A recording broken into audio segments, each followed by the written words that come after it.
ரூபாய்க்கு டிக்கெட் கொடுத்துருங்க. 75 ரூபா தான் டிக்கெட் கொடுத்துருங்க. புரியல. டிவிக்கெலாம் டபுள் டிக்கெட் சார், அப்படி தான் வருங்க. இன்னும் 50 ரூபாய்க்கு கிடைச்சி தரலையே. 100 ரூபா வாங்கியிருக்கீங்க. இப்படி போடுவாங்க. அதுதான் சொல்லி ஏற்றது. டிவிக்கு வரல 100 ரூபான்னு வாட்ட சொல்லி தானே ஏற்றுனேன். நீங்கள் 100 ரூபாய்க்கு டிக்கெட் போடலையா? டிக்கெட் போட மாட்டாங்க. வேற என்ன பண்ணுவாங்க? டிக்கெட் நீங்கள் 100 ரூபாய்க்கு போடுவீங்கன்னா நான் உங்களுக்கு 100 ரூபா கொடுத்தேன். சொல்லி ஏற்றுறீங்கன்னா நீங்கள் டிக்கெட் 50 ரூபா டிக்கெட்டுன்னா 100 ரூபா சொன்னீங்க. நான் 100 ரூபா கொடுக்குறேன்னாங்களா? அரசாங்கத்துக்கு தானே போனோம். அந்த 100 ரூபா அரசாங்கத்துக்கு தானே போனோம். சொல்லி ஏத்துறீங்க சார். நான் வந்து நீங்க கவர்மெண்ட் சர்வெண்ட். நீங்க வந்து கொடுக்குறாங்கன்னா கவர்மெண்ட்ல வந்து ரோல் தரல, பேப்பர் தரல, நாங்க தனி தான் வாங்கி போடணும். இது போல வர்றது தான் வாங்கி போடணும். ரோல் தரது இல்லைங்களா கவர்மெண்ட்ல? எல்லாமே அது ரோல்னா ரோல் மட்டும் தான்.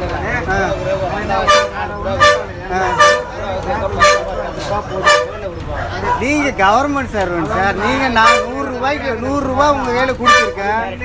நீங்க 105 ரூபாய் எடுத்திருக்கீங்க. லக்கேஜ் 2 லக்கேஜ் போட்டீங்களா நீங்க? 50 ரூபா 2 லக்கேஜ் போட்டீங்களா? கீழே பின் பண்ணிக்கிறாங்க பாருங்க. அப்படிதான் பண்ணுவாங்க. லக்கேஜ்னா மேல் கொண்டு வாங்குவாங்கன்னு அர்த்தம். மேல் கொண்டு வாங்குவாங்கன்றது அதுல போட்டிருக்கீங்களா? அதுல போட மாட்டாங்க. ஆய்வுக்கு உட்பட்டது மாற்றத்தக்கதில்லைன்னு. ஆய்வு கூறுது அவங்க கணக்கு. அதான் ஆய்வுக்கு உட்பட்டதுன்னா அதுக்கேற்ற லக்கேஜ் தானே போடணும். நீங்க அதுக்கேற்றதாங்க 100 ரூபாய் சொல்லி ஏற்றுறது உங்ககிட்ட. 100 ரூபான்றது சொல்லி ஏற்றத நீங்க லக்கேஜ் அதுக்கான டிக்கெட் கொடுக்குறதா? 100 ரூபான்றது டிக்கெட் 100 ரூபாய்க்கு கொடுக்கலீங்கன்னு கேட்குறேன். நான் வந்து நான் சொல்லி ஏற்றணுன்றீங்க. நீங்கள் 50 ரூபாய்க்கு தான் டிக்கெட் கொடுத்துக்கிறீங்க. 50 ரூபாய்க்கான டிக்கெட் எங்கன்னு கேட்குறேன். நீங்கள் 100 ரூபா சொன்னீங்க. நான் 100 ரூபா கொடுக்குறேன்னு தான் ஏறி இருக்கேன். 100 ரூபா நான் கொடுத்துட்டேன் டிக்கெட்டுக்கு. லக்கேஜ்லாம் அப்படி தாங்க போடுவான்னு சொல்லிட்டேன். திருப்பி மறுபடியும் கேள்வி கேட்டால் என்ன சொல்லுவாங்க? இப்போ 100 ரூபா டிக்கெட் வேணுமா உங்களுக்கு? 100 ரூபாய்க்கு டிக்கெட் கொடுங்க. கவர்மெண்ட்டுக்கே போட்டோம். 5 ரூபாய் எக்ஸ்ட்ரா கொடுங்க. 5 ரூபாய் எக்ஸ்ட்ரா எடுத்துருக்கீங்க. 105 ரூபா எடுத்துருக்கீங்க. 100 ரூபாய்க்கு டிக்கெட் கொடுங்க.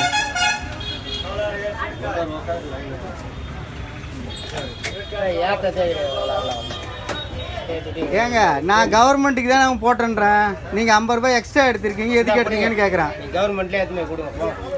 நீங்கள் 100 ரூபா சொன்னீங்க. நான் 100 ரூபா கொடுத்துட்டேன் உங்களுக்கு. கொடுக்காம விட்டுனா பரவாயில்ல. ஏன் அது கவர்மெண்ட்டுக்கே தான் போட்டோமே. ஏன் நீங்கள் உங்களுக்கு வேணும் நீ எதிர்பார்க்குறீங்க? எங்களுக்கு கொடுத்துட்டாங்க. அப்போ அந்த 50 ரூபாய் யாருக்கு போகுது சொல்லுங்க? அந்த 50 ரூபாய் யாருக்கு போகுது சொல்லுங்க? நீங்கள் சம்பளம் வாங்குறீங்க. அந்த 50 ரூபாய் யாருக்கு போகுது? நீங்கள் 100 ரூபாய் சொன்னப்போ நான் உங்களுக்கு 100 ரூபாய் கொடுக்குறேன் டிக்கெட்டுக்குன்னு கொடுத்துட்டேன்.